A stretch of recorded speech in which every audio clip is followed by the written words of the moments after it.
कलाम मुकद्दस में से सीखेंगे आस्तर की किताब उसके चौथे बाब की 15वीं आयत से 17वीं आयत तक। तब आस्तर ने उनको मर्तकी के पास ये जवाब ले जाने का हुक्म दिया कि जा और सोसन में जितने यहूदी मौजूद हैं उनको इकट्ठा कर और तुम मेरे लिए रोजा रखो और 3 रोज तक दिन और रात ना कुछ खाओ ना पियो। मैं भी और मेरी सहेलियां भी इसी तरह से रोजा रखेंगी और ऐसे ही मैं बादशाह के हुजूर जाऊंगी जो आइन के खिलाफ है, और अगर मैं हलाक हुई तो हलाक हुई। चुनाचे मर्तगी रवाना हुआ और आस्तर के हुक्म के मुताबिक सब कुछ किया। खुदावंद के पाक कलाम पढ़े और सुने जाने पर खुदावंद की बरकत हो। हालेलुया। सबसे पहले हम सीखेंगे कि रोजा है क्या। कोई बता सकता है कि रोजा है क्या? मैं आपको बताती हूँ। रोजे का मतलब अपनी ख्वाहिशात को मारना है। रोजे रखना खुदा से फरियाद करना है। हालेलुया। जब हम रोजा रखते हैं तो अपनी ख्वाहिशात को पीछे कर देते हैं और अपनी फरियादों को, अपनी जितनी भी दरख्वास्तें होती हैं, उन्हें खुदा के हुजूर रख देते हैं। रोजा रखना खुदा के हुजूर अपनी मामलात को, अपनी ज़रूरियात को उसके हुजूर पेश करना है। हालेलुया। रोजा रखना खुदा के हुजूर खाकसार हो जाना है। जब पहले लोग रोजा रखते थे तो अपने सर पर खाक डालते थे कि अपने आप को वो खुदा के हुजूर खाकसार कर देते थे कि वो खुदावन हम कुछ भी नहीं है आपके बगैर। हालेलुया। रोजा रखना क्या करना है? अपनी ख्वाहिशात को पीछे कर रखना है, मारना है। अपनी ख्वाहिशात को आगे नहीं रखना बल्कि अपने जिस्म को दुख देकर अपनी रूह को उसकी बादशाहत के लिए तैयार करना है। हालेलुया। अब हम सीखेंगे कि रोजा क्यों रखना जरूरी है। यीशु मसीह ने तो कहा कि जब तुम रोजा रखो, लेकिन हमारी जिंदगी में रोजा रखना क्यों जरूरी है? हम देखेंगे रोजा रखना खुदा की मर्जी को जानना है। हालेलुया। जब हम रोजा रखते हैं तो खुदा की मर्जी को जानते हैं। जिस तरह दानिएल ने रोजा रखा खुदा की मर्जी को जानने के लिए, जिस तरह आस्तर ने रोजा रखा अपनी कौम के लिए, जिस तरह दाऊद ने रोजा रखे, जिस तरह एलिया ने रोजे रखे, इसी तरह जब हम भी रोजा रखते हैं तो खुदा की मर्जी को जानने के लिए रोजा रखते हैं। जिंदगी की रोटी यानी यीशु मसीह को हासिल करने की कोशिश करते हैं। हम रोजा में अपनी जो फिजिकल नीड्स होती हैं उन्हें पीछे करके रूहानी रोटी की ख्वाहिश करते हैं जो कि यीशु मसीह है। हालेलुया। जिंदगी की रोटी कौन है? यीशु मसीह। और जब हम रोजा रखते हैं तो अपनी रूहानी जिंदगी को, जो कि यीशु मसीह है, जिंदगी की रोटी को हासिल करने की कोशिश करते हैं। फिर रोजा रखना क्यों जरूरी है? अपने जिस्म पर काबू पाने के लिए। जब हम बाजार में या किसी के घर जाते हैं तो अगर कोई डिश बनी होती है तो हमारी ख्वाहिश होती है कि हम टेस्ट कर लें, लेकिन रोजा हमें सिखाता है कि हम अपने जिस्म पर, अपनी सोच पर काबू रख सकें। हालेलुया। रोजा खुदा के साथ रिश्ते को मजबूत बनाता है। कैसी पावरफुल बात है कि रोजा जो हमें जिस्मानी एक्टिविटीज से तो दूर कर देता है लेकिन यीशु मसीह के करीब ले जाता है, जो हमें यीशु मसीह के इतने करीब ले जाता है कि हम दूसरों के लिए बरकत का सबब हो जाते हैं। हालेलुया। अब हम देखेंगे बाइबल मुकद्दस में किस किस ने रोजा रखे। बाइबल मुकद्दस में बेशुमार लोगों ने रोजा रखे हैं। आप सब जानते हैं ना कि बाइबल मुकद्दस में बेशुमार ऐसी हस्तियां हैं जिन्होंने रोजा रखे। जैसा कि मूसा ने कितने दिन का रोजा रखा? किसी को पता है? 40 दिन का रोजा रखा। आस्तर ने कितने दिन का रोजा रखा? 3 दिन का रोजा रखा। दाऊद ने कितने दिन का रोजा रखा? दाऊद ने 7 दिन का रोजा रखा। कितने दिनों का रखा? मूसा ने कितने दिनों का रखा रोजा? Very good. कितने दिनों का रखा? दानिएल ने कितने दिनों का रोजा रखा? 21 दिन का रोजा रखा। और एलिया ने 40 दिनों का रोजा रखा। अब सब बुलंद आवाज से कहेंगे कि यीशु मसीह ने कितने रोजे रखे?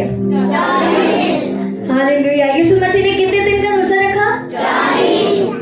इन सब ने तो रोजा रखा, अपने आप को खुदा के सुपुर्द कर दिया, अपनी ख्वाहिशात को पीछे कर दिया। क्या आज हम अपनी ख्वाहिशात को यीशु मसीह की खातिर कुर्बान कर रहे हैं? क्या हम अपने रोजा रख रहे हैं? क्या हम अपनी दुर्खास्तें, अपनी फरियादें लेकर यीशु मसीह के पास रोजा रख के जा रहे हैं? आस्तर ने 3 दिन का रोजा रखा। अभी हमने कलाम मुकद्दस में सीखा कि आस्तर ने 3 दिन का रोजा रखा। आस्तर ने क्यों रोजा रखा? ऐसी क्या वजह थी कि आस्तर ने रोजा रखा? सबने रोजे रखे, उनकी कोई ना कोई वजूहात थी, कोई ना कोई प्रॉब्लम थी या कोई ना कोई मकसद था। आस्तर ने जब रोजा रखा, 3 दिन का रोजा रखा, तो उसने अपनी कौम को बचाने के लिए रोजा रखा। किसको बचाने के लिए रोजा रखा? अपनी कौम को बचाने के लिए रोजा रखा। आज खुदा को और हमारी कौम को ऐसी बेटियों की जरूरत है जो अपनी कौम को बचाने के लिए रोजा में ठहर जाए। हमारी कौम को, हमारे यीशु मसीह को, हमारे खुदा को आज ऐसी बेटियों की जरूरत है जो अपनी कौम के लिए, अपने खानदान के लिए आंसू बहा सके कि खुदावन मेरी कौम मुसीबत में है, मेरा घराना मुसीबत में है, दुख उठा रहा है। काश कि हमारी बेटियां आंसू बहा कर खुदावन से कहें कि खुदावन देख मेरी बिन्ते कौम गुलामी में है, देख सब दुख उठा रहे हैं, हम जो सबसे आगे थे अब सबसे पीछे। काश कि हमारी बेटियां रो रो कर कहने वाली हो जाए कि खुदावन हम जो पहले नंबर पर थे आज सबसे पीछे क्यों हैं? आज बेटियों को आंसू बहाने की जरूरत है, खुदा के हुजूर झुक जाने की जरूरत है। आज बेटियों को अपने खानदान के लिए, अपनी कौम के लिए आंसू बहाने की जरूरत है ताकि आने वाली नस्लें, आने वाले लोग बाबरकत हो सके। हालेलुया।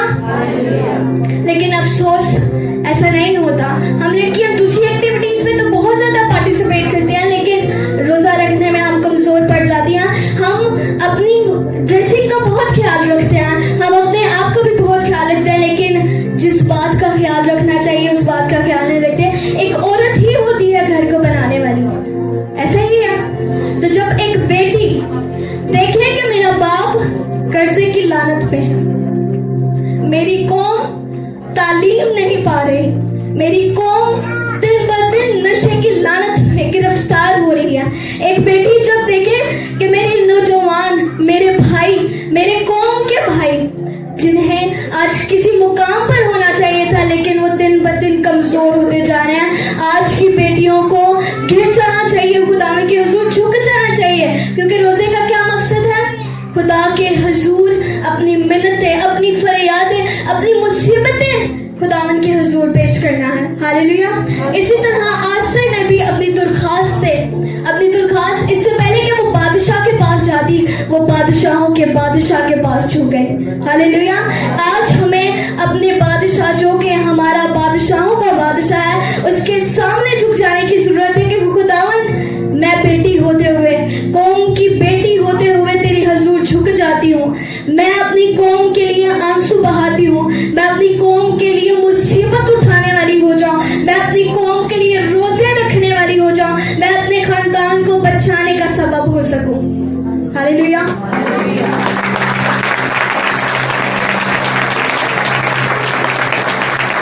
काश कि ऐसा हो कि हम आस्तर की मानद हो जाए।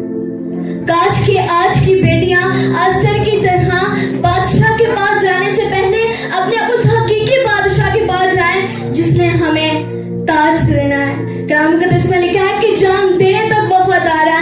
आस्तर ने अपनी जान की परवाह नहीं की कि मैं बादशाह के पास जाऊंगी तो मैं हलाक हो जाऊंगी, क्योंकि जब बादशाह के पास जाना होता था तो पहले टाइम लेना होता था। लेकिन हमारे बादशाह ने हमारे लिए टाइम नहीं मुकर्रर किया, बल्कि उसने कहा कि जब तुम रोजा रखो, आज जब उसने हमें कह ही दिया है कि जब तुम रोजा रखो तो हमें रोजा रखने की जरूरत है। अपनी मुसीबतों को, अपने आंसुओं को उसके हुजूर बहाने की जरूरत है कि खुदावन देख मेरी बिन्ते कौम क्या कर रही है, मेरी बिन्ते कौम क्या मेरी वजह से तो नहीं दुख उठा रही, क्या मेरे गुनाहों की वजह से मेरा घराना तो नहीं खुदावन मुसीबतों का सामना कर रही। आज बेटियों को अपने आप पर नजर करने की जरूरत है कि क्या मैं तो नहीं अपने घराने की गलतियों का सबब, क्या मेरी वजह से तो नहीं मेरे घराने में बरकत नहीं आ रही। आज बेटियों को आस्तर की तरह, आस्तर की मानद होना पड़ेगा, जिस तरह आस्तर कितनी बरकत है कि उसकी सहेलियां भी उसके साथ मुत्तफिक हैं। बारे में बताती हैं? क्या आप अपनी दोस्तों को बादशाहत के लिए तैयार करेंगी हैं? क्या आप अपने घराने को बादशाहत के लिए तैयार करेंगी हैं? आज मेरा खास मैसेज बहनों के लिए, नौजवान बहनों के लिए, कि आस्था की मानद हो जाए, अपनी कौम के लिए आंसू बहाने वाली हो जाए। हम जब दुआ कर रहे होते हैं, यहाँ रोज जमा होते हैं, हम सब बहनें, हम सब भाई मिलकर आंसुओं के साथ दुआ करते हैं। खुदावन का शुक्र है कि खुदा ने हमें ऐसे लीडर दिए जो हमें गाइड करते हैं, जो हमें बताते हैं कि हमने किस तरह से खुदावन के हुजूर आना है। आज खुदावन ने मुझे मौका दिया है कि मैं आप सबको सिखा सकूं कि हमें आस्था की मानद होना है, हमें आस्था की मानद दुख उठाने हैं, हमें आस्था की तरह अपने खानदान के लिए, अपनी कौम के लिए आवाज उठानी है, ना कि दूसरी कौम के पास जाना है, बल्कि दूसरी कौम को भी खुदा के पास लेके आना है। हालेलुया। कितने लोग हैं जो कहते हैं कि हम रोजा रखेंगे? कितनी बेटियां हैं जो आज से इकरार करती हैं कि हम आस्तर की तरह होंगे, आस्तर की तरह जुर्रतमंद होंगे, आस्तर की तरह मुसीबत उठाने वाले होंगे, अपनी कौम के लिए, अपने खानदान के लिए, अपने एक बहन के लिए, अपने एक भाई के लिए मुसीबत उठाएंगे, दुख उठाएंगे।